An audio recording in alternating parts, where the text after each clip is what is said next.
आणि इथे माझं म्हणणं आहे की मोदी डमरू वाजवतो आणि इथले सगळे नाचायला लागतात अशी परिस्थिती आहे.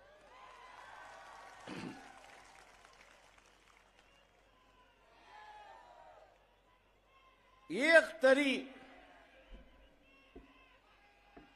कुठल्याही विरोधक काँग्रेसमधला असेल, इतर पक्षांमधला असेल, एनसीपी मधला असेल,